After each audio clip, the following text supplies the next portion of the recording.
Hello everyone, मेरा नाम है हार्दिक पालरेचा और आज के इस लेक्चर में हम पेयर ऑफ लीनियर इक्वेशन का अगला टॉपिक स्टार्ट करेंगे, जिसमें हम सीखेंगे कि क्रॉस मल्टीप्लिकेशन मेथड से कोई भी दो लीनियर इक्वेशन का सॉल्यूशन किस तरीके से फाइंड किया जाता है। इसके पहले के लेक्चर्स में हम लोगों ने सब्स्टिट्यूशन मेथड, एलिमिनेशन मेथड और ग्राफिकल मेथड से पेयर ऑफ लीनियर इक्वेशन को सॉल्व करना सीखा है।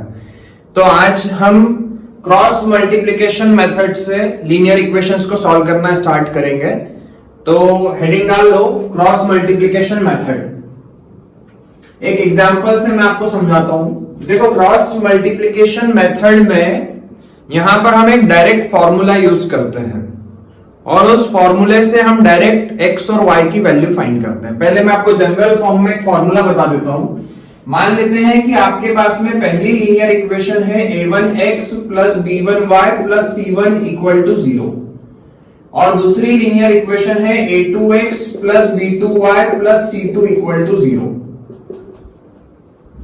ये दो लीनियर इक्वेशन आपको दी हुई है और आपको यहां पर x और y की वैल्यू फाइंड करनी है।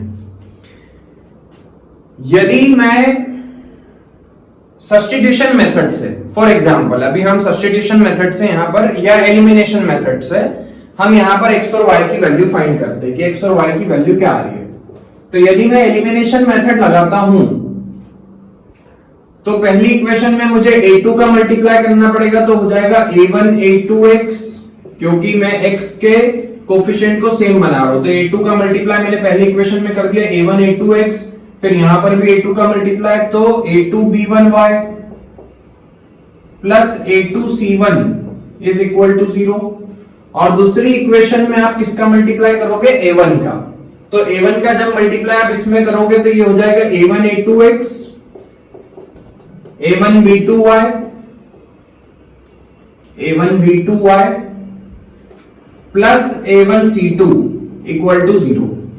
अब हम पहली इक्वेशन में से दूसरी इक्वेशन को सब्ट्रैक्ट कर देते हैं, तो साइन चेंज हो गए, ये कैंसिल आउट हो गया। यहां पर y कॉमन निकल रहा है, अंदर बचेगा a2 b1 minus a1 b2 y, इधर माइनस करेंगे तो a2 c1 minus a1 c2 equal to 0।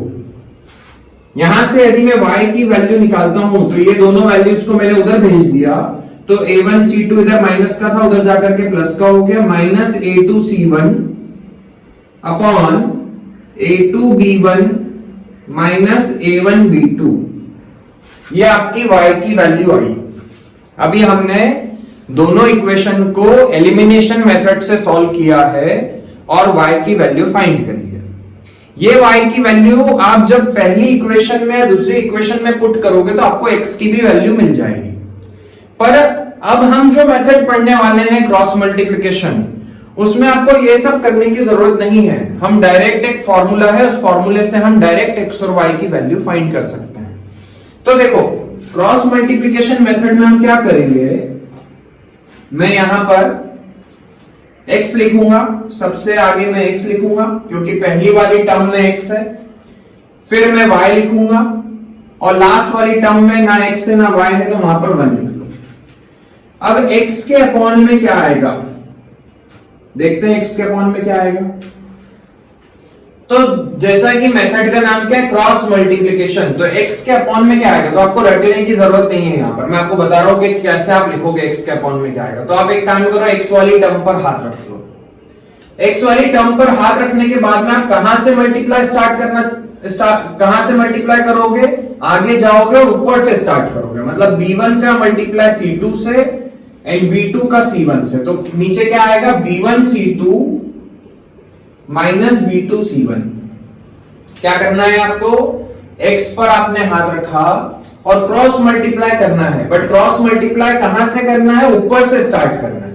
मतलब b1 c2 पहले आएगा माइनस b2 c1, फिर बीच में इक्वल का साइन। अब हम y के अपॉन में क्या आएगा तो वो देख लेते हैं। तो अब आपने y वाली टर्म पर हाथ रखा और कहां से स्टार्ट करना है आपको, आगे से और ऊपर से।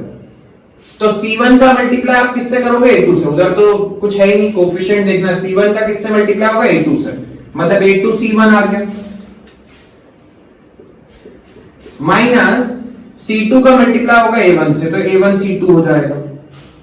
इसके बाद में आपने कांस्टेंट वाली टर्म पर हाथ रखा और आप आगे गए, आगे मतलब इधर आगे पीछे, आगे और ऊपर से स्टार्ट करना है। तो A1 का मल्टीप्लाई किससे करोगे? B2 से, A1 B2 minus A2 B1। इतना लिखने के बाद में आपकी x और y की वैल्यू अब आ जाएगी। अब आप एक काम करो, ये तीनों इक्वल है। एक बार मैंने ये पहली वाली टर्म को इससे इक्वेट कर दिया, तो आप जब इन दोनों को इक्वेट करोगे तो x की वैल्यू आएगी, B1 C2 उधर चला गया, तो B1 C2 minus B2 C1 upon A1 B2 minus A2 B1। ये आपकी x की वैल्यू आ गई। और जब आप इन दोनों को इक्वेट करोगे तो y की वैल्यू आ जाएगी। तो y की वैल्यू क्या आएगी? ये उधर चला जाएगा, A2 C1 minus A2 C1 minus A1 C2 upon A1 B2 minus A2 B1। यदि आप चेक करोगे, जो हमने एलिमिनेशन मेथड से y की वैल्यू निकाली थी वो वैल्यू भी यही आ रही है। चेक कर लो भाई, उसमें A1 C2 आगे है, बट यदि मैं यहां से माइनस का साइन कॉमन निकालूंगा और यहां से भी माइनस का साइन कॉमन निकालूंगा तो दोनों माइनस माइनस कैंसिल हो जाएंगे और यही चीज बनेगी। जब मैं माइनस कॉमन निकालूंगा तो आगे आ जाएगा A2 C1 minus A1 C2, और नीचे से भी माइनस का साइन कॉमन निकाला तो A1 B2 आगे आ जाएगा, A2 B1 पीछे आ जाएगा। समझ में आ गया? तो मतलब ये जो हमने y की वैल्यू निकाली है ये एलिमिनेशन मेथड से निकाली थी, बट अब हम ये सारी चीजें नहीं कर रहे। आप क्या करोगे? आप सीधे दोनों इक्वेशन को इस फॉर्म में लिख लोगे सबसे पहले, फिर आप लिखोगे x, y और 1। फिर आपको क्या करना है? x वाली टर्म पर हाथ रखना है और आगे से और ऊपर से मल्टीप्लाई करना है। तो आप आगे गए और ऊपर से मल्टीप्लाई करना स्टार्ट किया, B1 C2 minus B2 C1। फिर y वाली टर्म पर हाथ रखा, C1 A2 मतलब A2 C1 minus A1 C2, ठीक है। फिर लास्ट वाली टर्म पर हाथ रखा, A1 B2 minus A2 B1। ये इक्वेशन बनाने के बाद में सबसे पहली वाली टर्म को सबसे लास्ट वाले के इक्वेट कर दो तो x की वैल्यू आ जाएगी। फिर दूसरी टर्म को लास्ट वाली टर्म के इक्वेट कर दो तो y की वैल्यू आ जाएगी, ठीक है। तो इस तरीके से आपको क्रॉस मल्टीप्लिकेशन करना है। हो सकता है अभी आपको एकदम क्लियर समझ में नहीं आया हो। अभी मैं आपको एक एग्जांपल से आप कैसे x और y की वैल्यू फाइंड करोगे, हम एक एग्जांपल को समझेंगे तो आपको ज्यादा अच्छा समझ में आएगा। तो स्टार्ट करते हैं एग्जांपल नंबर 14। देखो एग्जांपल 14 में क्या दिया हुआ है, from a bus stand in Bangalore if we buy 2 tickets to Malleshwaram and 3 tickets to Yeshwanthpuram, the total cost is ₹46। वो बोल रहा है कि यदि 2 टिकट आप मल्लेश्वरम के खरीदते हो और 3 टिकट यशवंतपुर के खरीदते हो तो टोटल कॉस्ट कितनी होती है? ₹46। But if you buy 3 tickets to Malleswaram and 5 tickets to Yeshwanthpur, the total cost is ₹74। और यदि हम 3 टिकट मल्लेश्वरम के खरीदते हैं और 5 टिकट यशवंतपुर के खरीदते हैं तो टोटल कॉस्ट होती है ₹74। तो उसने पूछा है find the fares from the bus stand to Malleswaram and the Yeshwanthpuram. तो आपको बताना है कि मल्लेश्वरम का कितना फेयर है बैंगलोर से और यशवंतपुर का कितना फेयर है। तो देखो क्वेश्चन स्टार्ट करते हैं। सबसे पहले आपको वर्ड प्रॉब्लम दिया हुआ है तो उसको वर्ड प्रॉब्लम को आपको इक्वेशन में कन्वर्ट करना पड़ेगा। सबसे पहले आपको इक्वेशंस बनानी पड़ेगी और उसके बाद में फिर हम उन इक्वेशंस को सॉल्व करेंगे। तो यहां पर आपको मल्लेश्वरम तक का भी फेयर फाइंड करना है, यशवंतपुर तक का भी फेयर फाइंड करना है। तो मैंने मान लिया let the fare for Malleswaram is equal to ₹X and the fare for Yashwantpur is equal to Y। हमने ये मान लिया। अब उसने बोला है कि यदि 2 टिकट मल्लेश्वरम के खरीदते हैं और 3 टिकट यशवंतपुर के खरीदते हैं तो एक टिकट का फेयर है ₹X, तो 2 टिकट का फेयर कितना हो जाएगा? 2X मल्लेश्वरम जाने के लिए। और यशवंतपुरम जाने के लिए एक टिकट का फेयर है ₹Y, तो 3 टिकट्स का फेयर कितना हो जाएगा 3Y, और ये टोटल कॉस्ट दी है 46। तो this is your first equation. और दूसरे में आपको दिया है कि 3 टिकट्स मलेश्वरम के मतलब 3X और 5 टिकट्स यशवंतपुर के मतलब 5Y, तो ये टोटल कॉस्ट होती है ₹74। This is your second equation. यहां पर आपको दोनों इक्वेशन को क्रॉस मल्टीप्लिकेशन मेथड से सॉल्व करके x और y की वैल्यू फाइंड करनी है। तो देखो मैंने आपको सबसे पहले बताया है कि आपको इक्वेशन को सही फॉर्म में कन्वर्ट करना पड़ेगा, मतलब इक्वल टू में 0 होना चाहिए। तो मैंने 46 को उधर ले लिया, पहली इक्वेशन बन गई 2x + 3y - 46 = 0, और दूसरी इक्वेशन बन गई 3x + 5y - 74 = 0। अब आप क्रॉस मल्टीप्लिकेशन मेथड में क्या करोगे, यहां पर आप लिखोगे x, इधर लिखोगे y और यहां लिखोगे 1। अब x के नीचे क्या आएगा, तो x वाली टर्म पर आपने हाथ रखा और आपको कहां से स्टार्ट करना है, आगे से और ऊपर से। मतलब मल्टीप्लिकेशन कहां से स्टार्ट करोगे, आगे जाकर के ऊपर से स्टार्ट करना है। मतलब 3 का मल्टीप्लाई किससे होगा, -74 से। तो इसके अपॉन में आपने लिखा 3 × -74 माइनस 5 का मल्टीप्लाई किससे होगा, -46 से। -5 × -46 = y के अपॉन में क्या आएगा, देखते हैं y के अपॉन में क्या आएगा। तो आपने y वाली टर्म पर हाथ रखा, y वाली टर्म पर आप हाथ रखो और फिर मल्टीप्लिकेशन कहां से स्टार्ट करोगे, आगे जाकर के ऊपर से। तो -46 का मल्टीप्लाई किससे होगा, 3 से। तो -46 × 3 या 3 × -46 लिख लो, बीच में माइनस का साइन।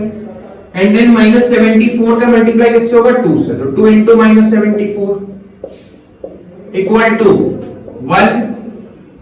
अब 1 के अपॉन में क्या आएगा, तो 1 के अपॉन में क्या आएगा, तो यहां पर हमने हाथ रखा, आगे मतलब इस साइड आना पड़ेगा। 2 का मल्टीप्लाई 5 से, आगे और ऊपर से स्टार्ट करना है। तो 2 का मल्टीप्लाई 5 से, 2 × 5 -3 × 3। इतना लिखने के बाद में बस अब आपको इसको सिंप्लीफाई करना है और आपकी x और y की वैल्यू आ जाएगी। तो x के अपॉन में देखते हैं क्या आएगा। 74 का जब आप 3 से मल्टीप्लाई करोगे तो आएगा 3 × 4 = 12, 3 × 7 = 21 + 1 22 -222, ये माइनस माइनस प्लस हो जाएगा, यहां पर आ जाएगा 230 = y के अपॉन में देखते हैं क्या आ रहा है। 46 का 3 से मल्टीप्लाई किया, 3 × 6 = 18, 3 × 4 = 12 + 1 13, -138, माइनस माइनस प्लस 148 = 1/, ये हो गया 10 - 9। ठीक है, इसको सॉल्व कर लो। x/8 = y/10 = 1/1। अब मैं एक काम करता हूं कि पहले इन दोनों को इक्वेट कर देता हूं, तो इससे x की वैल्यू आ जाएगी। तो x/8 = 1/1, मतलब x = 8 आ गया। एंड देन y/10 = 1, तो y की वैल्यू हो गई ₹10। मतलब मलेश्वरम जाने की कॉस्ट है, जाने का जो फेयर है वो ₹8 है, और यशवंतपुर जाने का जो टिकट है वो ₹10 का है। ठीक है, तो इस तरीके से आपको क्रॉस मल्टीप्लिकेशन मेथड से क्वेश्चन सॉल्व करना है। फॉर्मूला याद करने की जरूरत नहीं है, मैंने आपको समझा दिया है कि आप सबसे पहले x लिख लो, y लिख लो और 1 लिख लो। अब x के अपॉन में क्या आएगा, तो उसके लिए मैंने आपको बता दिया है कि x वाली टर्म को ऊपर हाथ रखो और आगे से और ऊपर से मल्टीप्लाई करना स्टार्ट कर दो। इसका मल्टीप्लाई से माइनस दिस इंटू दिस। पर ये करने से पहले आपको इक्वेशन को सही फॉर्म में कन्वर्ट करना पड़ेगा। तो इक्वेशन के राइट साइड में क्या होना चाहिए, 0 होना चाहिए। ठीक है, इसके बाद में एग्जाम्पल 16 में बता रहा हूं। एग्जाम्पल 16 पे ध्यान दो। ये क्वेश्चन जो 3 कंडीशंस हमने पढ़ी है लीनियर इक्वेशन की, 3 कंडीशंस होती है। यूनिक सॉल्यूशन पहली जो होती है वो यूनिक सॉल्यूशन की होती है, दूसरी इनफाइनाइट सॉल्यूशन की, और तीसरी कंडीशन होती है नो सॉल्यूशन।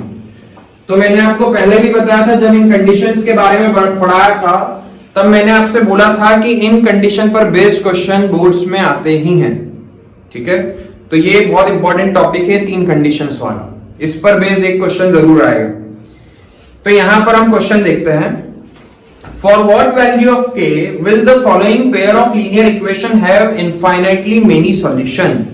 आपको दो लीनियर इक्वेशन दी हुई है, पहली दी है kx, एग्जाम्पल नंबर 16 बता रहा हूं मैं। पहली इक्वेशन दी है kx plus 3y minus k minus 3 equal to 0, और दूसरी इक्वेशन दी है 12x plus ky minus k equal to 0। ये आपको दो लीनियर इक्वेशन दी हुई है और उसने बोला है कि k की वैल्यू फाइंड करो if they have infinite solution. यदि इन दोनों लीनियर इक्वेशन के इनफाइनाइट सॉल्यूशन हैं तो k की वैल्यू क्या होगी वो आपको फाइंड करनी है। ठीक है, तो इनफाइनाइट सॉल्यूशन की कंडीशन क्या होती है, a1 by a2 is equal to b1 by b2 is equal to c1 by c2। This is the condition for infinite solution. जिनको ये कंडीशंस के बारे में नहीं पता है तो आप इसके प्रीवियस लेक्चर्स देखो, तब आपको समझ में आएगा कि ये कंडीशन कहां से आई और कंडीशंस क्या क्या होती है।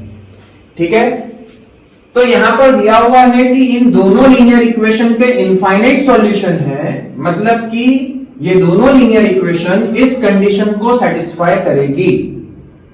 तो मैं यहां पर a1 की जगह पर k पुट कर देता हूं, क्योंकि a1 मतलब x का कोफिशिएंट, अपॉन a2 की जगह पर 12 इक्वल टू b1 की जगह पर 3 अपॉन में k इक्वल टू c1 की जगह पर minus of k minus 3 upon minus k। ठीक है, आपको k की वैल्यू फाइंड करनी है। पहले हम इन दोनों को इक्वेट कर देते हैं, तो उससे k की वैल्यू आ जाएगी या 2 आ जाएगी, जो भी आएगी, और फिर एक बार हम इन दोनों को इक्वेट कर देंगे और देखेंगे कि यहां से k की वैल्यू क्या आ रही है और यहां से k की वैल्यू क्या आ रही है। दोनों से k की जो वैल्यू कॉमन होगी वो ही आपकी k की फाइनल वैल्यू होगी। तो पहले मैं इन दोनों को इक्वेट कर रहा हूं, k by 12 is equal to 3 by k, तो उससे मिलेगा k square is equal to 36। इधर से स्क्वायर हटाओगे उधर स्क्वायर रूट लगेगा, और स्क्वायर रूट से जब बाहर आएगा तो दो साइन आएंगे प्लस माइनस 6। तो यहां से आपको k की वैल्यू मिली प्लस 6 और माइनस 6। प्लस 6 भी हो सकती है, माइनस 6 भी हो सकती है। अब हम इन दोनों को इक्वेट करते हैं, 3 by k is equal to k minus 3 upon k। 3k is equal to, ये इधर गया k स्क्वायर माइनस 3k, तो ये क्या हो जाएगा, k square minus 6k equal to 0। ये उधर भेज दिया माइनस 6k, k कॉमन अंदर बच रहा है k माइनस 6 इक्वल टू 0, तो k की वैल्यू 0 या फिर इससे मिलेगी k इक्वल टू 6।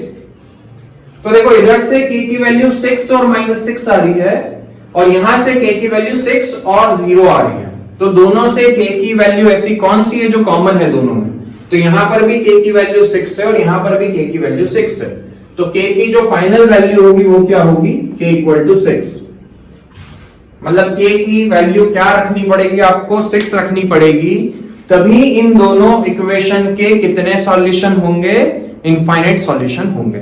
ठीक है, अब इसके बाद में हम स्टार्ट करते हैं एक्सरसाइज 3.5 के पहले क्वेश्चन से। मैं आपको हर एक क्वेश्चन यहां पर सॉल्व करके नहीं बताऊंगा, जो क्वेश्चंस मुझे इंपॉर्टेंट लग रहे हैं वही क्वेश्चंस मैं यहां पर सॉल्व करूंगा, बाकी के क्वेश्चन आपको खुद से करने हैं। जो एक जैसे हैं, रिपीट हो रहे हैं, तो वो क्वेश्चन आपको खुद से करना है, और यदि उसके बाद में भी आपको कोई डाउट है तो आप मुझसे कमेंट करके पूछ सकते हो। तो हम एक्सरसाइज 3.5 का फर्स्ट क्वेश्चन पढ़ते हैं। क्वेश्चन नंबर 1 क्या दिया है, which of the following pair of linear equation has unique solution. सबसे पहले तो आपको यह देखना है कि इनमें से कौन सी लीनियर इक्वेशन के यूनिक सॉल्यूशन होंगे। Unique solution, has unique solution, no solution और इनफाइनाइटली मेनी सॉल्यूशन। सबसे पहले तो आपको चेक करना है कि यूनिक सॉल्यूशन होगा कि कोई सॉल्यूशन नहीं होगा या फिर इनफाइनाइट सॉल्यूशन होगा। फिर उसने बोला है in case there is unique solution, यदि इक्वेशन का यूनिक सॉल्यूशन है तो आपको find it by using cross multiplication method. तो आपको सॉल्यूशन फाइंड करने हैं क्रॉस मल्टीप्लिकेशन मेथड से। ठीक है, मैं आपको एक बार वापस से यहां पर कंडीशंस लिख देता हूं। यूनिक सॉल्यूशन की कंडीशन, यूनिक सॉल्यूशन बोल लो, इंटरसेक्टिंग लाइंस बोल लो, या फिर कंसिस्टेंट बोल लो, तीनों की कंडीशन सेम है। कंडीशन होती है a1 by a2 is not equal to b1 by b2। वैसे ही इनफाइनाइट सॉल्यूशन बोल लो, या फिर कोइंसिडेंट लाइन बोल लो, या फिर कंसिस्टेंट बोल लो, तीनों एक ही है। इसकी कंडीशन होती है a1 by a2 is equal to b1 by b2 is equal to c1 by c2। या फिर थर्ड कंडीशन होती है नो सॉल्यूशन भी बोल सकते हैं, पैरेलल लाइंस भी बोल सकते हैं, या फिर इनकंसिस्टेंट भी बोल सकते हैं। इन कंडीशंस के बारे में मैंने इसके पहले के लेक्चर्स में आपको बताया था, हमने ग्राफिकल मेथड से भी समझा था। ठीक है, ग्राफ बना करके भी हमने समझा था कि ये लाइंस पैरेलल है तो यहां पर नो सॉल्यूशन क्यों होगा, ये सारी चीजें हमने समझी थी। तो इसकी कंडीशन होती है a1 by a2 is equal to b1 by b2 is not equal to c1 by c2। ठीक है, तो यहां पर आपको चेक करना है कि इक्वेशन के इनफाइनाइट सॉल्यूशन है, यूनिक सॉल्यूशन है, या कोई सॉल्यूशन नहीं है। ये आपको सबसे पहले चेक करना है, और फिर यदि यूनिक सॉल्यूशन है तो आपको सॉल्यूशन भी फाइंड करना है। तो हम पहले क्वेश्चन से स्टार्ट करते हैं। आपको इक्वेशन दी है x minus 3y minus 3 equal to 0, और दूसरी इक्वेशन दी है 3x minus 9y minus 2 equal to 0। ये दो इक्वेशंस आपको यहां पर दी है, और आपको सबसे पहले चेक करना है कि कौन सी कंडीशन को सेटिस्फाई करेगा। तो सबसे पहले मैंने a1 by a2 की वैल्यू निकाली। a1 की जगह पर 1 है, a2 की जगह पर 3 है। वैसे ही आपने b1 by b2 की वैल्यू निकाली, minus 3 by minus 9, minus minus cut गया, 1 by 3 आएगी। फिर आपने c1 by c2 की वैल्यू निकाली, माइनस 3 अपॉन माइनस 2, 3 by 2 आएगी। हमने क्या देखा कि a1 by a2 की वैल्यू b1 by b2 के इक्वल तो है, बट c1 by c2 के इक्वल नहीं है। तो therefore a1 by a2 is equal to b1 by b2 is not equal to c1 by c2। मतलब यहां पर कोई सॉल्यूशन नहीं होगा, नो सॉल्यूशन की कंडीशन को सेटिस्फाई कर रहा है, नो सॉल्यूशन। ठीक है, हाँ, तो इसके बाद में क्वेश्चन नंबर फर्स्ट का फोर्थ पार्ट, सेकेंड और थर्ड आपको खुद से करना है। यदि उसमें कोई डाउट है तो आप मुझसे कमेंट करके पूछ सकते हो। फर्स्ट का फोर्थ, आपको दो इक्वेशन दी हुई है। पहली इक्वेशन है x minus 3y minus 7 equal to 0, and दूसरी इक्वेशन दी है 3x minus 3y minus 15 equal to 0। आपको इन दोनों इक्वेशंस को सबसे पहले तो चेक करना है कि इसका सॉल्यूशन एग्जिस्ट करता है या नहीं करता है। मतलब यहां पर यूनिक सॉल्यूशन है या इनफाइनाइट सॉल्यूशन है या कोई सॉल्यूशन नहीं है। और यदि यूनिक सॉल्यूशन है तो फिर आपको क्रॉस मल्टीप्लिकेशन मेथड से इसके सॉल्यूशन भी फाइंड करना है। तो देखो, सबसे पहले हम चेक करते हैं कि इसका यूनिक सॉल्यूशन होगा या नहीं होगा। तो हम एक काम करते हैं, a1 by a2 की वैल्यू निकाल देते हैं। a1 by a2 की वैल्यू कितनी आएगी, 1 by 3। वैसे ही आप b1 by b2 की वैल्यू निकाल लो, वो कितनी आएगी, minus 3 upon minus 3 which is 1। तो यहां पर हमें दिख रहा है कि a1 by a2 is not equal to b1 by b2, therefore a1 by a2 is not equal to b1 by b2। मतलब कि यहां पर यूनिक सॉल्यूशन होगा इन दोनों पेयर ऑफ लीनियर इक्वेशन का यूनिक सॉल्यूशन होगा। और यूनिक सॉल्यूशन है तो आपको सॉल्यूशन भी फाइंड करना है क्रॉस मल्टीप्लिकेशन मेथड से। तो अब क्रॉस मल्टीप्लिकेशन मेथड मैंने आपको समझाई है, कि सबसे पहले आप देखोगे कि इक्वेशन आपकी जनरल फॉर्म में है या नहीं है, मतलब इक्वल टू में 0 होना चाहिए। तो पहली इक्वेशन भी जनरल फॉर्म में है और दूसरी इक्वेशन भी जनरल फॉर्म में है, 3x - 3y - 15 = 0। अब क्रॉस मल्टीप्लिकेशन मेथड में हम क्या करते हैं, यहां पर आपने लिखा x, यहां पर लिख लो y और वहां पर लिख लो 1। अब x के नीचे आपको क्या लिखना है, तो हमने x वाली टर्म पर हाथ रखा और कहां से स्टार्ट करना है, आगे से और ऊपर से स्टार्ट करना है। मतलब सबसे पहले हम आगे गए और ऊपर से मल्टीप्लाई स्टार्ट करना है, मल्टीप्लिकेशन। तो -3 का किससे मल्टीप्लाई होगा, -15 से। तो इसके अपॉन में आप लिख दो -3 इंटू -15, बीच में माइनस का साइन, एंड देन -3 का -7 से मल्टीप्लाई कर दो, बीच में इक्वल का साइन। y के अपॉन में हम क्या लिखेंगे, तो y वाली टर्म पर आपने हाथ रखा और फिर कहां से स्टार्ट करना है, आगे से और ऊपर से। तो -7 का मल्टीप्लाई किससे करोगे, 3 से, बीच में माइनस का साइन, -15 का मल्टीप्लाई हो जाएगा 1 से।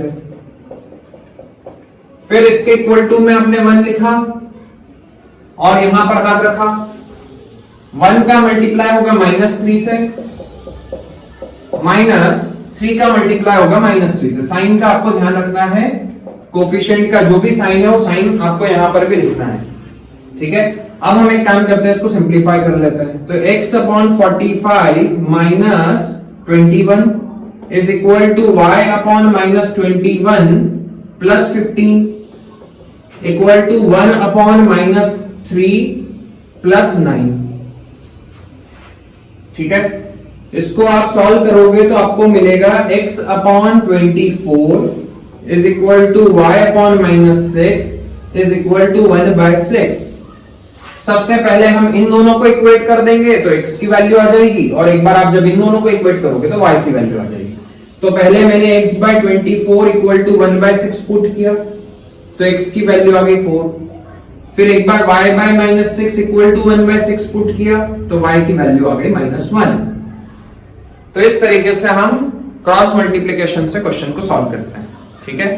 अब इसके बाद में सेकेंड जो क्वेश्चन है वो बहुत इंपॉर्टेंट है। इस टाइप का क्वेश्चन मैं आपको पहले भी बता चुका हूं कि जो 3 कंडीशन हमने पढ़ी है, यूनिक सॉल्यूशन की, इनफाइनाइट सॉल्यूशन की और नो सॉल्यूशन की, उन कंडीशन पर बेस्ड क्वेश्चन बोर्ड्स में हर साल आए हैं और इसी टाइप के क्वेश्चन आते हैं जो हम अभी करने वाले हैं। सेकंड क्वेश्चन जो है एनसीईआरटी में उसी टाइप के क्वेश्चन आते हैं, बट उसमें थोड़ा घुमा फिरा के और पूछ सकता है, बट इस टाइप के क्वेश्चन आएंगे एग्जाम में।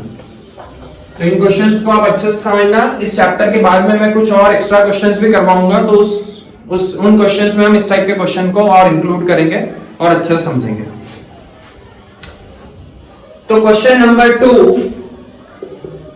का फर्स्ट पार्ट देखो, यहां पर आपको क्या दिया हुआ है, for which values of a and b does the following pair of linear equation have an infinite number of solution. आपको पहली इक्वेशन आपको दी हुई है 2x + 3y = 7 एंड दूसरी इक्वेशन दी है a - bx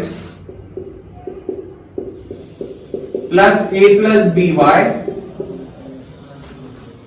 = 3a + b - 2। यहां पर आपको 2 लीनियर इक्वेशन दी हुई है और आपको यह भी दे दिया है कि इन दोनों लीनियर इक्वेशन के इनफाइनाइट सॉल्यूशन है। तो आपको a और b की वैल्यू फाइंड करनी है। उसने पूछा है कि for what values of a and b the pair of linear equation have infinite solution, कि a और b की वैल्यूज फाइंड करो यदि इन दोनों का इनफाइनाइट सॉल्यूशन है। तो इनफाइनाइट सॉल्यूशन की कंडीशन क्या होती है, सबसे पहले हम इन दोनों इक्वेशन को जनरल फॉर्म में कन्वर्ट कर लेते हैं। तो पहली इक्वेशन क्या हो जाएगी, 2x + 3y - 7 = 0, और दूसरी इक्वेशन क्या हो जाएगी, a - bx + a + by, और ये पूरी टर्म इधर आएगी तो माइनस की हो जाएगी, -3a + b - 2 = 0। यदि मैं यहां पर आपसे पूछता हूं a1 की वैल्यू कितनी है, तो a1 की वैल्यू है 2, b1 की वैल्यू है 3 और c1 की वैल्यू है -7। वैसे ही a2 की वैल्यू हो गई a - b, b2 की वैल्यू हो गई a + b एंड c2 की वैल्यू हो गई -3a + b - 2। ठीक है।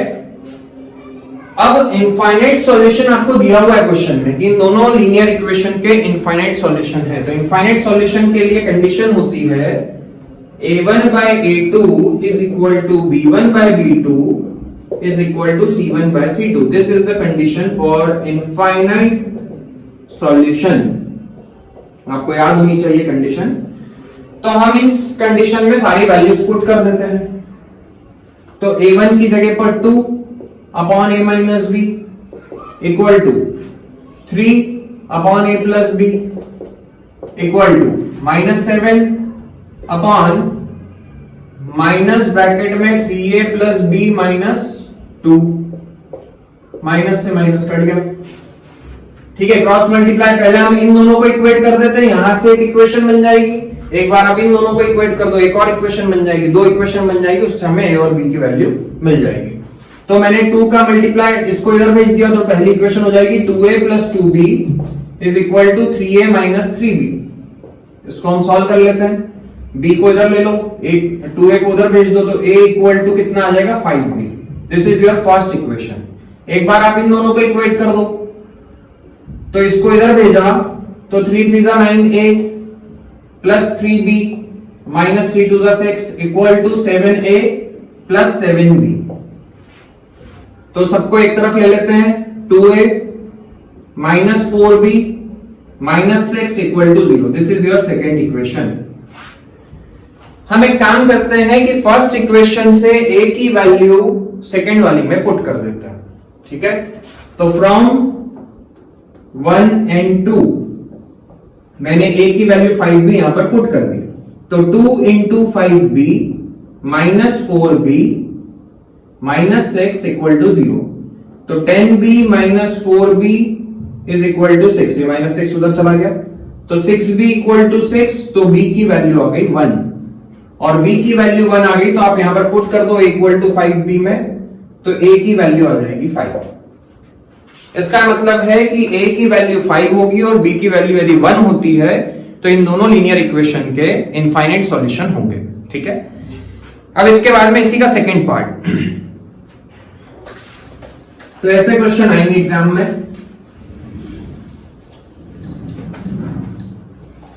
इसके सेकंड पार्ट में आपको दिया है for which value of k will the following pair of linear equation have no solution। k की वैल्यू फाइंड करो यदि इन दोनों पेयर ऑफ इन दोनों इक्वेशंस का कोई सॉल्यूशन नहीं है तो पहली इक्वेशन मैंने लिखी 3x plus y equal to 1, and दूसरी इक्वेशन लिखी 2k minus 1x plus k minus 1y is equal to 2k plus 1। ये आपने दोनों इक्वेशन लिख ली है, आपको यहां पर दिया हुआ है कि कोई सॉल्यूशन एग्जिस्ट यहां पर नहीं करता है। तो देखो, सबसे पहले क्या इक्वेशन जनरल फॉर्म में है, क्या स्टैंडर्ड फॉर्म में है? नहीं है, क्योंकि आपका जो जनरल फॉर्म होता है उसमें राइट साइड में 0 आना चाहिए। तो सबसे पहले हम दोनों इक्वेशन को जनरल फॉर्म में कन्वर्ट करेंगे, उसके बाद में नो सॉल्यूशन की कंडीशन लगाएंगे, ठीक है। तो पहली इक्वेशन हो गई 3x plus y minus 1 equal to 0, और दूसरी इक्वेशन हो गई 2k minus 1x plus k minus 1y minus 2k plus 1 equal to 0। इसको मैंने इधर ले लिया। यहां पर यदि मैं देखता हूं तो a1 की वैल्यू हो गई 3, b1 की वैल्यू हो गई 1 क्योंकि y का कोफिशिएंट 1 है, और c1 की वैल्यू हो गई -1। वैसे ही a2 की वैल्यू हो गई 2k माइनस 1, b2 की वैल्यू हो गई k माइनस 1, और c2 की वैल्यू हो गई -2k प्लस 1। अब नो सॉल्यूशन की कंडीशन क्या होती है? a1 by a2 is equal to b1 by b2 is not equal to c1 by c2। मतलब ये दोनों तो इक्वल होने चाहिए, पर c1 by c2 के इक्वल नहीं होने चाहिए। ये दोनों इक्वल होने चाहिए, बट ये दोनों की वैल्यू c1 by c2 के इक्वल नहीं होनी चाहिए। तो हम ये वाली कंडीशन में वैल्यूज पुट करते हैं। a1 की जगह पर 3/2k minus 1 is equal to 1/k minus 1 is not equal to -1/-2k minus 1। ये माइनस से माइनस काट दिया, ये दोनों इक्वल चाहिए, ये दोनों इक्वल चाहिए, तो पहले हम यहां से निकाल देते हैं कि इन दोनों को इक्वेट कर लेते हैं। तो उससे हमें पता चल जाएगा कि इन दोनों को इक्वल बनाने के लिए k की वैल्यू क्या होनी चाहिए। तो हमने एक बार इन दोनों को इक्वेट किया, तो 3k माइनस 3 ये इधर चला गया is equal to 2k minus 1, तो k इज इक्वल टू 2 आ गया। मतलब ये दोनों तो इक्वल कब होंगे, जब k की वैल्यू क्या होगी, 2 होगी। ठीक है, अब इन दोनों को नॉट इक्वल टू में पुट कर दो, 1/k minus 1 not equal to 1/2k minus 1।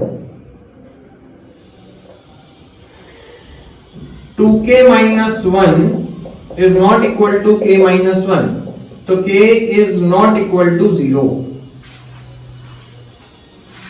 इसका क्या मतलब है कि k की वैल्यू क्या होनी चाहिए, यदि ये दोनों इक्वल नहीं आए, ये दोनों इक्वल नहीं आए, तो उसके लिए k की वैल्यू क्या नहीं होनी चाहिए, 0 नहीं होनी चाहिए। क्योंकि यदि आपने k की वैल्यू यहां पर 0 पुट कर दी तो ये दोनों भी इक्वल हो जाएंगे।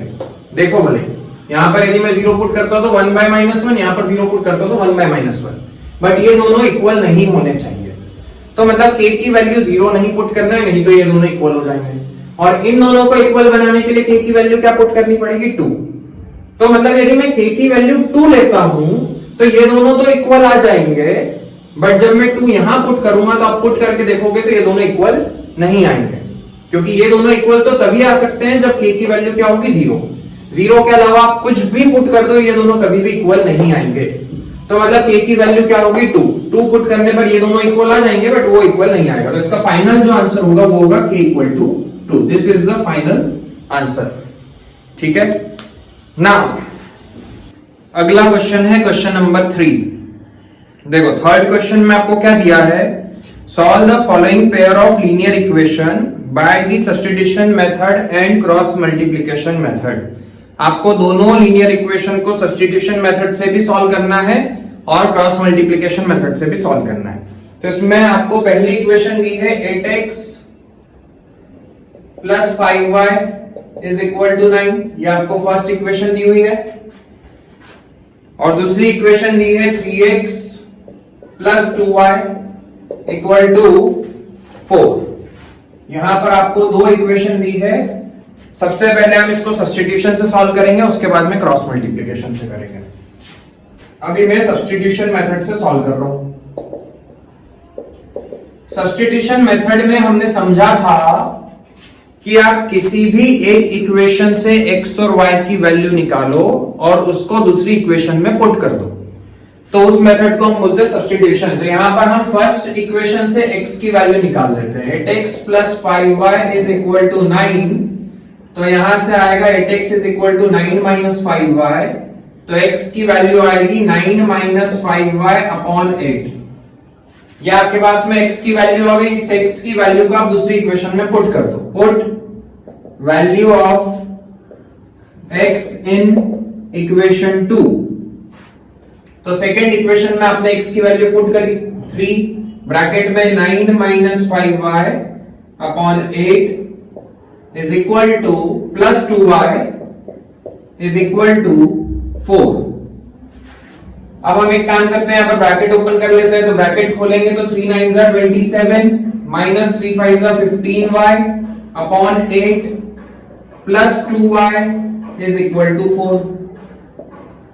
8 और 1 का आप जब एलसीएम लोगे तो 8 और 1 का एलसीएम आएगा 8, तो 27 माइनस 15y प्लस 1 की टेबल में 8 टाइम्स में आता है, तो 8 2 जा 16y हो जाएगा is equal to 4। 27 plus y is equal to 8 4 जा 32, तो y की वैल्यू आ जाएगी 5। 32 में से 27 को माइनस करोगे तो y की वैल्यू आ जाएगी 5। ये जो y की वैल्यू आई है, आप ये कहां या तो फर्स्ट इक्वेशन में पुट कर दो, या सेकंड में पुट कर दो, या इसमें पुट कर दो। किसी में भी पुट करोगे तो आपको x की वैल्यू मिल जाएगी। मैं यहां पर पुट कर रहा हूं x is equal to 9 minus 5y upon 8। y की वैल्यू है 5, तो 5 5 25, तो 9 माइनस 25 अपॉन 8, तो x is equal to minus 16 upon 8, 8 2 16, तो x की वैल्यू आ गई -2। तो ये मेथड है सब्स्टिट्यूशन मेथड। अब आपको क्रॉस मल्टीप्लिकेशन से भी सेम क्वेश्चन को सॉल्व करना है। तो क्रॉस मल्टीप्लिकेशन मेथड में हम क्या करते हैं, सबसे पहले इक्वेशन को जनरल फॉर्म में लिखते हैं। तो 8x plus 5y minus 9 equal to 0, equal to में 0 होना चाहिए। जनरल फॉर्म क्या होता है कि राइट साइड में 0 होना चाहिए। तो हमने देखा कि राइट साइड में 9 है, तो 9 को हमने लेफ्ट में ले लिया। वैसे ही दूसरी इक्वेशन क्या हो जाएगी, 3x plus 2y minus 4 equal to 0। ठीक है। अब क्रॉस मल्टीप्लिकेशन मेथड में सबसे पहले आप x लिखोगे, फिर y लिखोगे और 1 लिखोगे। x के डिनोमिनेटर में क्या आएगा, तो हमने x वाली टर्म पर हाथ रखा और क्रॉस मल्टीप्लाई करना है। कहां से, आगे से और ऊपर से स्टार्ट करना है। मतलब सबसे पहले 5 का मल्टीप्लाई किससे होगा, -4 से। तो 5 इंटू -4 -20 आया, बीच में माइनस का साइन, और 2 का मल्टीप्लाई -9 से, तो -18 आएगा, इक्वल टू y के अपॉन में क्या आएगा, तो y वाली टर्म पर हाथ रखो और माइनस आगे से और ऊपर से स्टार्ट करना है। तो -9 का मल्टीप्लाई 3 से -27 आएगा, -4 इंटू 8 -32 इक्वल टू 1 के डिनोमिनेटर में क्या आएगा, तो आपने 1 यहां पर हाथ रखा, 8 2 16 -3 5 15। ठीक है। इसको सॉल्व करते हैं। x upon -2 is equal to y by 5 is equal to 1 by 1। एक बार आप इन दोनों को इक्वेट कर दो और एक बार इन दोनों को इक्वेट कर दो। तो सबसे पहले मैंने x upon -2 equal to 1 put किया, तो यहां से x की वैल्यू आ गई -2। और एक बार आपने y by 5 equal to 1 put किया, तो यहां से y की वैल्यू आ गई 5। ठीक है। तो इस तरीके से हम x और y की वैल्यू फाइंड कर सकते हैं। तो यहां पर आप देखोगे कि क्रॉस मल्टीप्लिकेशन से करोगे तो बहुत आसानी से क्वेश्चन हो गया, वहां पर थोड़ा लेंदी हो गया था। पर दोनों मेथड से x और y की वैल्यू वही आएगी। किसी भी मेथड से आप निकालो, x और y की वैल्यू सेम ही आएगी। ठीक है। अब इसके बाद में अगला क्वेश्चन करते हैं। अगले क्वेश्चन में आपको वर्ड प्रॉब्लम्स दिए हुए हैं। उन वर्ड प्रॉब्लम से सबसे पहले आपको इक्वेशन का फॉर्मेशन करना है और उसके बाद में उन इक्वेशन को आपको क्रॉस मल्टीप्लिकेशन मेथड से सॉल्व करना है। यहां पर मैं आपको हर क्वेश्चन पूरा सॉल्व करके नहीं बताऊंगा, मैं सिर्फ आपको इक्वेशन बना के दे दूंगा। कुछ ही क्वेश्चंस को हम पूरा सॉल्व करेंगे, बाकी इक्वेशन को कैसे सॉल्व करना है ये मैं आपको समझा चुका हूं, तो आपको खुद से करना है।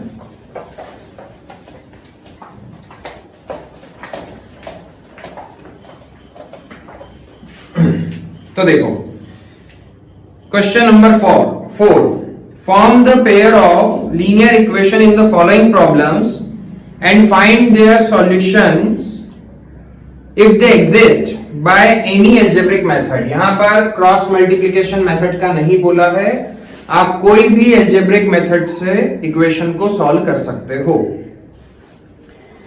तो फोर्थ का क्वेश्चन नंबर 4 का first part, a part of monthly hostel charges is fixed and the remaining depends on the number of days one has taken food in the mess। एक हॉस्टल है, उस हॉस्टल का जो monthly charge है, उस monthly charge में से कुछ अमाउंट तो फिक्स है जो आपको पे करना ही पड़ेगा, और बाकी का जो अमाउंट है वो क्या है, मेस का, खाने का, फूड का चार्ज है। When a student A takes food for 20 days, she has to pay ₹1000। यदि किसी स्टूडेंट ने 20 डेज तक फूड लिया तो उसको कितना पे करना पड़ेगा, 1000 रुपीज। ठीक है।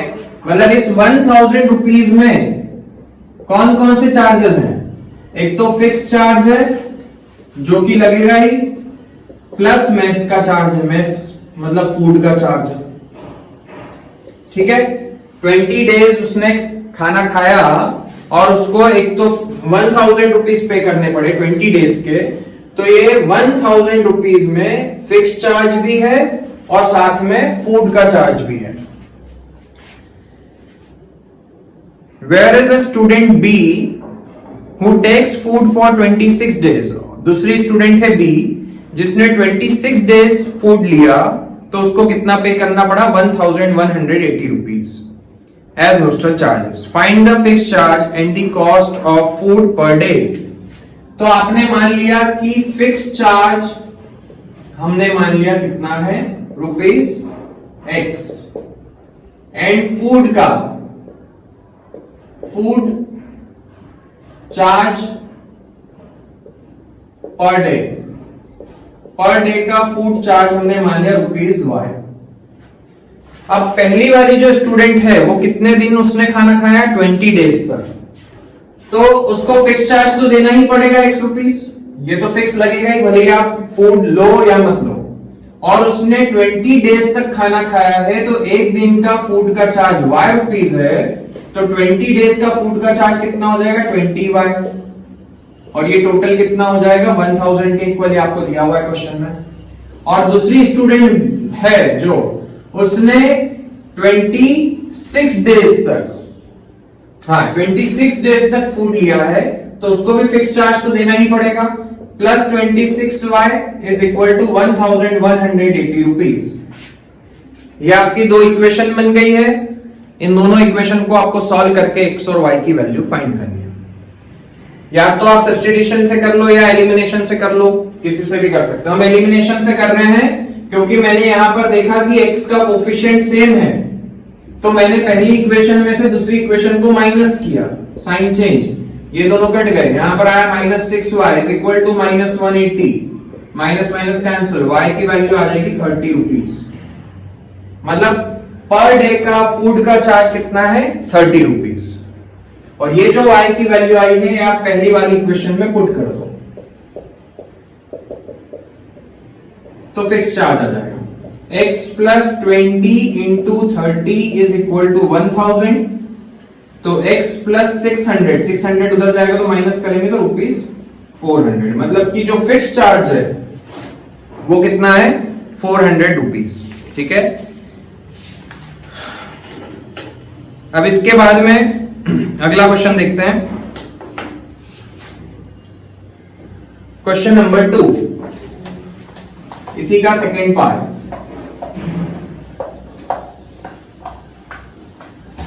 क्या दिया है,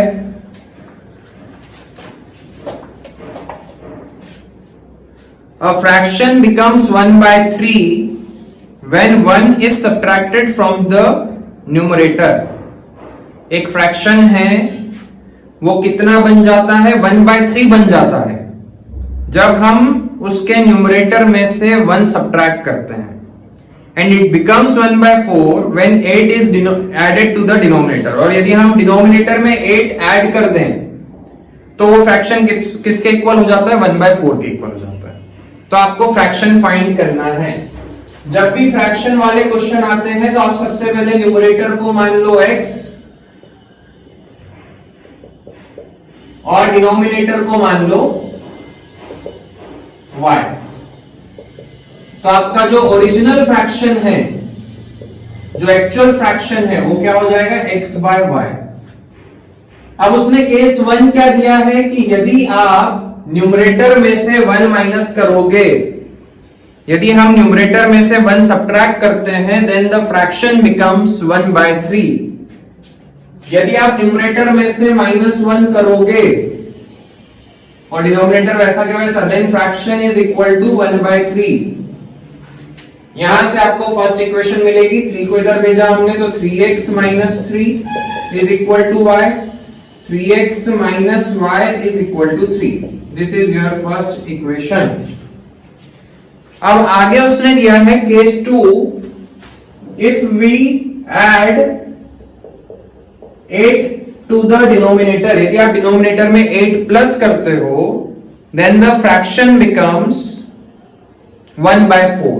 मतलब आप न्यूमरेटर में कोई चेंज नहीं कर रहे हो, डिनोमिनेटर में आपने कितना प्लस कर दिया, 8 प्लस कर दिया, then the fraction becomes 1/4।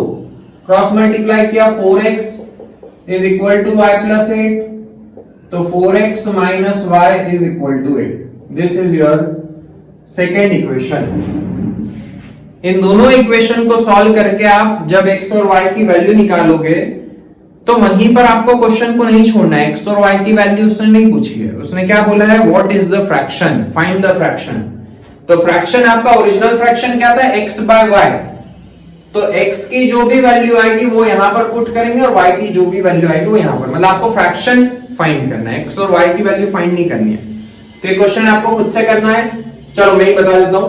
3x minus y is equal to 3, ये आपकी फर्स्ट इक्वेशन थी। 4x minus y is equal to 8, ये सेकेंड इक्वेशन है। मैंने देखा कि y का कोफिशिएंट दोनों इक्वेशन में सेम है, यहां पर भी -1 है, यहां पर भी -1 है, तो हमने सब्ट्रैक्शन किया, साइन चेंज, ये हो गया -x, ये माइनस का प्लस का कट जाएगा और इधर आ गया -5, तो x की वैल्यू आ गई 5। x की वैल्यू को आप किसी भी इक्वेशन में पुट कर दो, 3x minus y is equal to 3, 5 put किया तो 5 3 15 माइनस वाई इक्वल टू 3, तो y की वैल्यू आ गई 12। तो हमारा ओरिजिनल फ्रैक्शन क्या था, x बाय y, तो फ्रैक्शन क्या हो जाएगा, 5/12। दिस इज योर फ्रैक्शन जो आपको फाइंड करना था।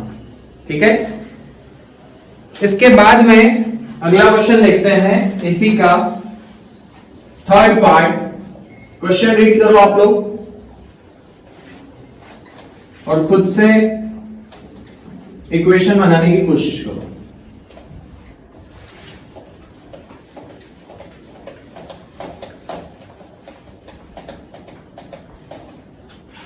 क्या दिया है, Yash scored 40 marks in a test.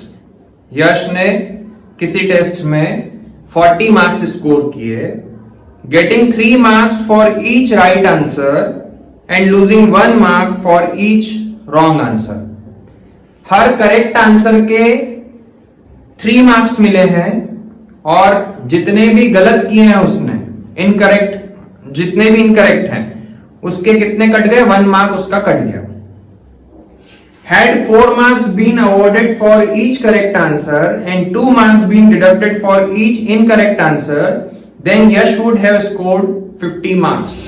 यदि हर राइट आंसर के 4 मार्क्स मिलते और रॉन्ग आंसर के 2 मार्क्स यदि कटते तो यश को कितने मार्क्स आते, 50 मार्क्स आते।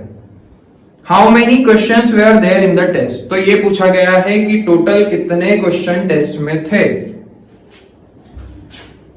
हमने मान लिया कि यश ने करेक्ट कितने किए, करेक्ट आंसर कितने किए, x, और उसके इनकरेक्ट कितने हुए, y।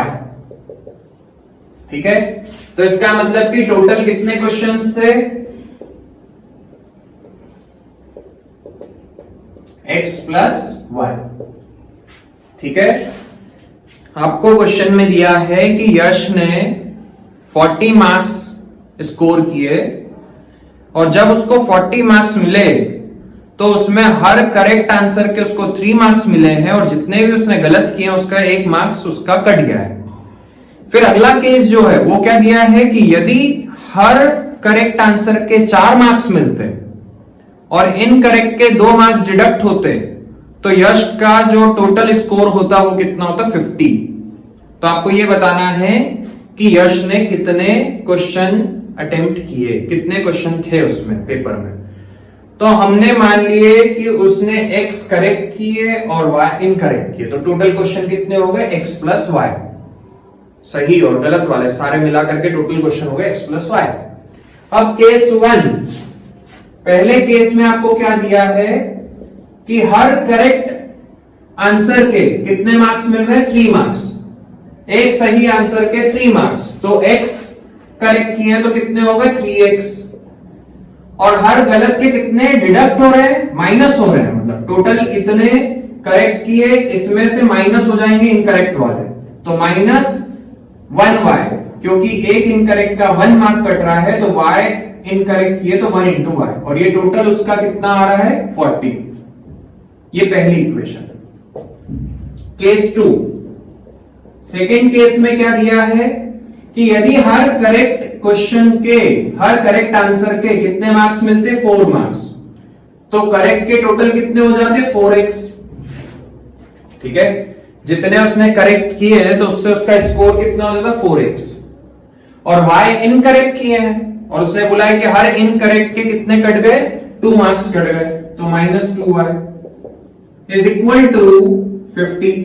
तो यदि ऐसी मार्किंग होती तो उसका टोटल स्कोर कितना होता, 50। तो ये आपकी दो इक्वेशन बन गई है। आप किसी भी मेथड से इन दोनों इक्वेशन को सॉल्व कर सकते हो। इक्वेशंस, इस केस में आपको इक्वेशन आपको खुद को सॉल्व करना है, आपको x और y की वैल्यू फाइंड करनी है। पर क्वेश्चन में पूछा गया है कि टोटल क्वेश्चन कितने थे, तो आप क्या करोगे, जो भी x की और y की वैल्यू आएगी उन दोनों को ऐड कर दोगे, तो आपको पता चल जाएगा कि क्वेश्चन में कितने क्वेश्चन टोटल थे पेपर में। ठीक है, अब अगला क्वेश्चन जो है वो बहुत इंपॉर्टेंट है, उसको ध्यान से समझना। देखो अगला क्वेश्चन करते हैं, क्वेश्चन नंबर 4, क्वेश्चन नंबर 4 का 4th part. Places A and B are 100 kilometre apart on a highway. दो प्लेसेस हैं, ये वाली प्लेस हो गई A और ये वाली प्लेस हो गई B, और इन दोनों प्लेसेस के बीच का जो डिस्टेंस है वो कितना है, 100 kilometre. They are 100 kilometre apart on a highway. One car starts from A and another car starts from B at the same time। A से एक कार ने चलना स्टार्ट किया और B से भी कार ने चलना स्टार्ट किया एट द सेम टाइम। मान लो कि सुबह 10 बजे दोनों ने चलना स्टार्ट किया, सेम टाइम पर, मतलब 10 जैसे ही बजे तो दोनों ने 10 बजे चलना स्टार्ट किया। हम ऐसे ही एक एग्जांपल ले रहे हैं। If the car travels in the same direction at different speeds, यदि दोनों कार सेम डायरेक्शन में चलती है बट डिफरेंट स्पीड से, ठीक है, क्योंकि यदि सेम स्पीड से चलेगी तो वो कभी भी आगे जाकर के मिल नहीं पाएगी, क्योंकि उनके बीच का जो डिस्टेंस है वो कभी भी ना तो बढ़ेगा ना कम होगा। यदि सेम स्पीड से चलेगी तो कभी भी नहीं मिल पाएगी। दो कार है, एक ने A से स्टार्ट किया, दूसरे ने B से स्टार्ट किया सेम टाइम पर, और दोनों सेम डायरेक्शन में जा रही है, पर उन दोनों की स्पीड अलग अलग है। They meet in 5 hours। तो if the car travels in the same direction at different speed, यदि दोनों सेम डायरेक्शन में चलती है बट अलग अलग स्पीड से, तो दोनों आगे जाकर के कहीं मिलेंगे 5 घंटे के बाद में। मान लेते हैं कि यहां पर मिल रहे हैं D पॉइंट पर या C पॉइंट पर 5 घंटे बाद, ठीक है, यहां पर मिले। तो सबसे पहले हमें यह सोचना पड़ेगा कि A को C तक पहुंचने में कितना टाइम लगा और B को C तक पहुंचने में कितना टाइम लगा। दोनों ये दिया हुआ है कि दोनों कितने घंटे के बाद में वहां पर मिले, 5 घंटे के बाद में C पॉइंट पर मिल रहे हैं। जो भी पॉइंट जिस पॉइंट पर मिल रहे हैं उस पॉइंट का हमने नाम दे दिया C। तो हमें यह सोचना पड़ेगा कि A को C तक आने में कितना टाइम लग रहा है और B को C तक आने में कितना टाइम लग रहा है। और आपको क्वेश्चन में यह भी दिया हुआ है कि दोनों कार ने सेम टाइम पर चलना स्टार्ट किया। मान लेते हैं कि दोनों ने 12 बजे चलना स्टार्ट किया, तो 5 घंटे बाद दोनों यहां पहुंच जाएंगे। मतलब कितनी बजे मिलेंगे, 5 बजे। मतलब कि A को C तक आने में भी 5 घंटे लगे, क्योंकि उसने ही 12 बजे चलना स्टार्ट किया था। 5 बजे मिलेंगे, 5 घंटे बाद मिल रहे हैं क्योंकि। और B को C तक आने में भी कितना टाइम लगा, 5 आवर्स। ठीक है, मतलब मुझे यह पता चल गया कि यहां से यहां तक का जो टाइम है वो भी 5 आवर है, और B से C तक जाने का टाइम जो है, ये B से जो कार चल रही है उसको यहां तक आने में भी कितना टाइम लगा, 5 आवर। ठीक है, इतना क्लियर है। ये आपका केस 1 है। फिर आगे उसने क्या दिया है, if they travel towards each other, यदि दोनों कार एक दूसरे की तरफ आती है और सेम डायरेक्शन में नहीं जा रही है, एक कार इधर चल रही है दूसरी कार इधर चल रही है, पॉइंट, तो दोनों बीच में कहीं पर मिलेंगे। तो दिया है if they travel towards each other they meet in 1 hour, तो वो कितनी देर बाद मिलते हैं? 1 आवर के बाद में मिलते हैं। What are the speeds of the two car, तो आपको दोनों कार की स्पीड फाइंड करनी है। केस 2 में यहां पर बना देता हूं। मान लेते हैं ये केस 2,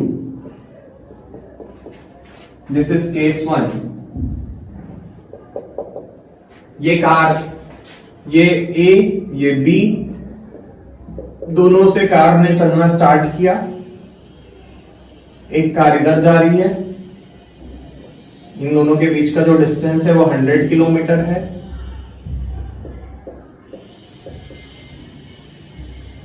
ए ने इधर जाना स्टार्ट किया और बी ने इधर चल दिया, क्योंकि इस बार बोला है कि दोनों अपोजिट डायरेक्शन में चल रही है, टुवर्ड्स ईच अदर।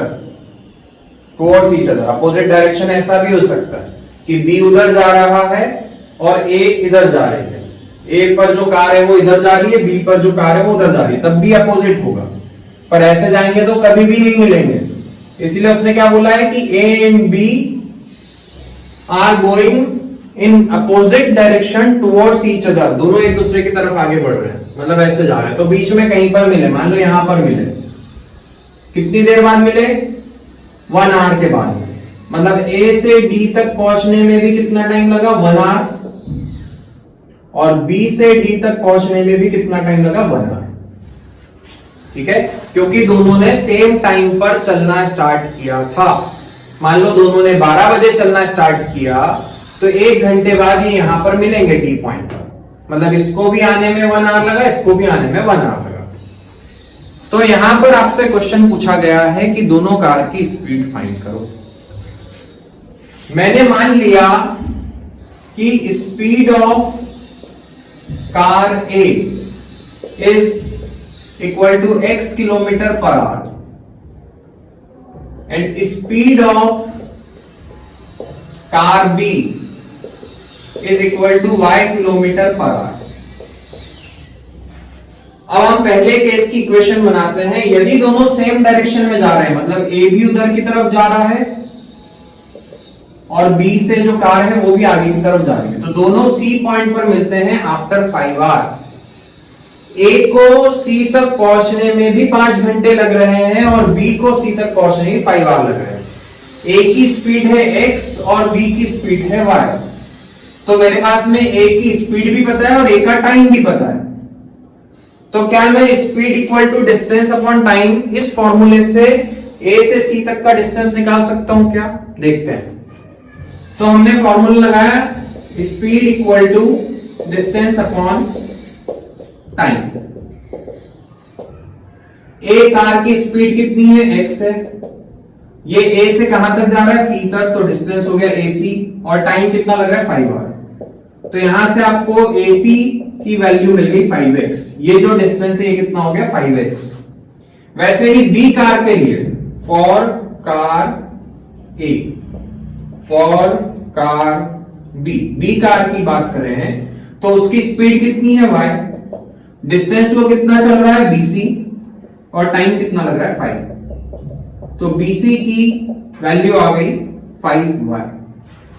मतलब A से C तक का जो डिस्टेंस है वो 5x है और B से C तक का जो डिस्टेंस है वो 5y है।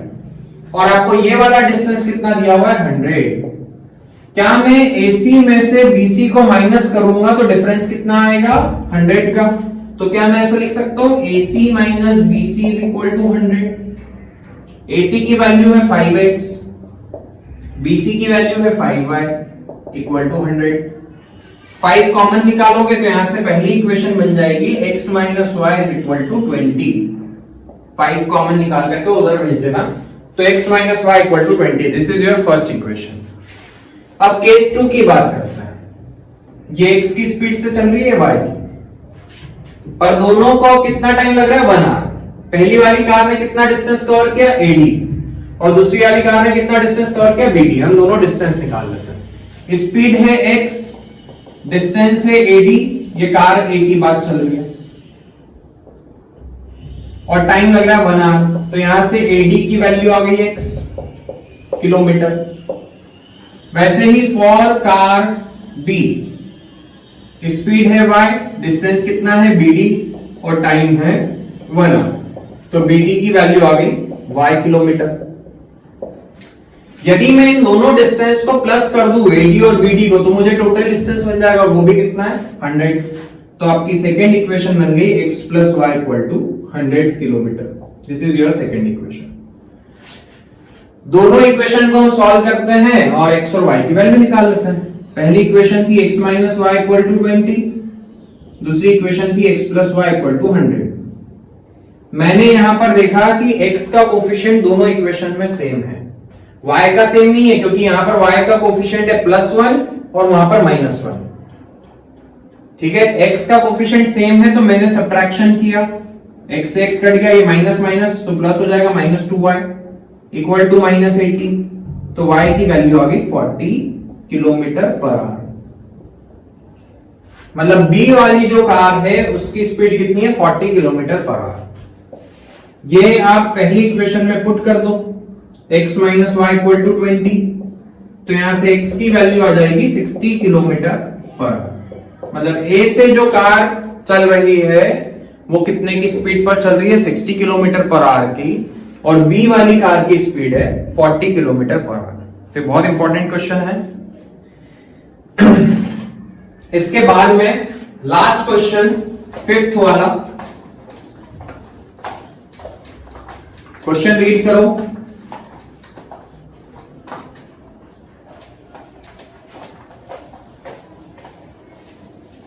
फोर्थ का फिफ्थ पार्ट।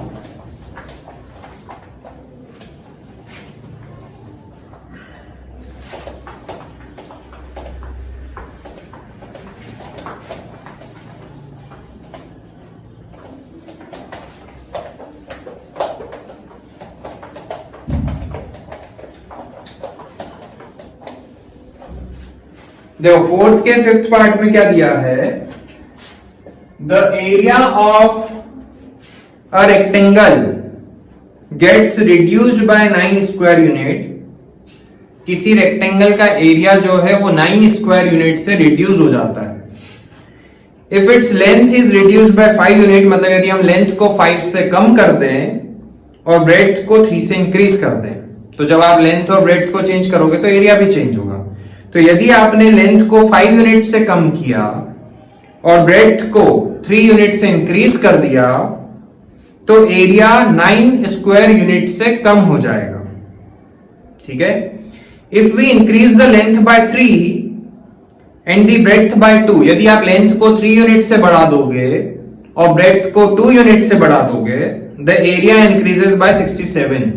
तो एरिया कितने से बढ़ जाएगा 67 स्क्वायर यूनिट से बढ़ जाएगा। Find the dimension of the rectangle. तो आपको रेक्टेंगल के डायमेंशन निकालने हैं, मतलब उसकी लेंथ और ब्रेड्थ फाइंड करनी है। हमने माना कि लेंथ है x यूनिट और ब्रेड्थ है y यूनिट। तो जो ओरिजिनल एरिया जो है, इनिशियल एरिया, वो कितना हो जाएगा, length into breadth x into y square unit, जो भी यूनिट है उसका स्क्वायर। यदि ये 2 मीटर है तो यहां मीटर स्क्वायर आ जाएगा, यदि सेंटीमीटर है तो वहां सेंटीमीटर स्क्वायर आ जाएगा। अब केस 1, आपको पहले केस में क्या दिया है कि यदि लेंथ को हम रिड्यूस कर दे 5 से और ब्रेड्थ को इंक्रीज कर दे 3 से, तो जो लेंथ है अब कितनी कर दी x माइनस 5 और ब्रेड्थ को कितना कर दिया y प्लस 3। तो जो एरिया है वो भी रिड्यूस हो जाएगा। तो ओरिजिनल एरिया था xy, तो अब कितना कम हो गया 9 से कम हो गया, मतलब नया एरिया कितना हो गया xy माइनस 9। तो यहां से आपको एक इक्वेशन मिलेगी, हमें पता है कि length into breadth is equal to area, तो length into breadth is equal to area. इसको सॉल्व कर लो, पहली इक्वेशन बना लेते हैं, xy plus 3x minus 5y minus 15 equal to xy minus 9। xy से xy कैंसिल, तो पहली इक्वेशन बनेगी 3x minus 5y is equal to 6। This is your first equation. उसके बाद में केस 2 में आपको क्या दिया है कि यदि हम लेंथ को भी इंक्रीज कर दें, लेंथ को कितने से इंक्रीज कर दें? 3 यूनिट से, मतलब लेंथ कितनी हो जाएगी? x प्लस 3, और ब्रेड्थ को भी इंक्रीज कर दें, कितने से? 2 यूनिट से, तो एरिया भी इंक्रीज हो जाएगा 67 स्क्वायर यूनिट से। तो ओरिजिनल एरिया था xy, तो अब कितना हो जाएगा? xy plus 67। वापस से हम रेक्टेंगल के एरिया का फॉर्मूला लगाएंगे। रेक्टेंगल के एरिया का फॉर्मूला होता है length into breadth equal to area. तो length into breadth equal to area, ठीक है। xy plus 2x plus 3y plus 6 is equal to xy plus 67। xy से xy cancel, 2x plus 3y is equal to 61. This is your second equation. दोनों equation को हम solve करते हैं और x और y की वैल्यू निकाल लेते हैं। तो पहली इक्वेशन थी 3x minus 5y equal to 6 और दूसरी इक्वेशन है 2x plus 3y equal to 61। हमने यहां पर देखा कि एलिमिनेशन मेथड से मैं सॉल्व कर रहा हूं। मैं काम करता हूं y को एलिमिनेट करना है मुझे, तो y को एलिमिनेट करने के लिए मुझे y के कोफिशिएंट्स को सेम बनाना पड़ेगा। तो अभी हम देख रहे हैं कि यहां पर y के कोफिशिएंट सेम नहीं है। ऊपर वाली इक्वेशन में y का कोफिशिएंट -5 है और दूसरी वाली इक्वेशन में y का कोफिशिएंट +3 है। तो सेम बनाने के लिए हम पहली इक्वेशन में 3 का मल्टीप्लाई करेंगे और दूसरी इक्वेशन में इस वाले कोफिशिएंट का मतलब -5 का मल्टीप्लाई करेंगे। तो पहली इक्वेशन क्या हो जाएगी? 9x minus 15y is equal to 18 और दूसरी इक्वेशन क्या हो जाएगी? -10x minus 6y is equal to 5 1 5 5 6 30 -305। Subtraction किया, साइन चेंज, ये दोनों 5 3 15, यहां गलती कर दी मैंने, 5 3 15y, तो ये दोनों कैंसिल हो जाएंगे। यहां पर आ गया आपका 9 प्लस 10 19x और उधर आएगा 3 8 प्लस 5 13 3 2 3 माइनस प्लस 323। तो यहां से आप x की वैल्यू निकाल लो। x is equal to 323 by 19। 19 की टेबल में 323 आता है क्या? 19 1 19, कितना बचेगा? 13 बचेगा, 133 हो जाएगा। कुछ कैलकुलेशन गड़बड़ी हो गई है शायद। हाँ, 19 की टेबल में 133 7 टाइम्स में देखते हैं। 7 9 63, 6 7 1 6 प्लस 7 1 7 प्लस 6 30, करेक्ट। 7 टाइम्स में कटेगा तो x की वैल्यू आ गई 17 यूनिट्स। और जब ये x की वैल्यू आप किसी भी एक इक्वेशन में पुट करोगे तो आपको y की वैल्यू मिल जाएगी। तो हमने फर्स्ट इक्वेशन में x की वैल्यू पुट करी, 3x minus 5y is equal to 6। तो x की वैल्यू यहां पर पुट करेंगे तो 17 3 51 minus 5y is equal to 6। तो 5y is equal to 51 minus 6, तो 5y इज इक्वल टू 45। तो y की वैल्यू आ गई 15 यूनिट्स। मतलब उस रेक्टेंगल की लेंथ, ओरिजिनल लेंथ है 17 यूनिट और ओरिजिनल जो ब्रेड्थ थी वो कितनी है? 15 यूनिट। ठीक है, तो ये जितनी भी क्वेश्चंस थे अधिकतर वैसे हमने स्टार्टिंग के क्वेश्चन हमने क्रॉस मल्टीप्लिकेशन मेथड से करे थे। यदि आपको किसी भी क्वेश्चन में मेंशन कर रखा है कि आपको इसी मेथड से करना है तो आपको उसी मेथड से करना पड़ेगा। यदि उसके अलावा आप कोई दूसरी मेथड से करोगे तो आपको मार्क्स नहीं मिलेंगे। जैसे इस क्वेश्चन में उसने दिया हुआ है बुक में कि आप कोई भी मेथड से कर सकते हो, तो वहां पर आपको जरूरी नहीं है कि कोई भी स्पेसिफिक मेथड से ही क्वेश्चन को सॉल्व करना है। तो इसके अगले लेक्चर में हम इसकी अगली एक्सरसाइज के बारे में समझेंगे। अभी तक मैंने जितने भी क्वेश्चंस आपको करवाए उसकी आप अच्छे से प्रैक्टिस करो। इसके बाद में मिलते हैं अगले लेक्चर में, तब तक के लिए all the best, thank you.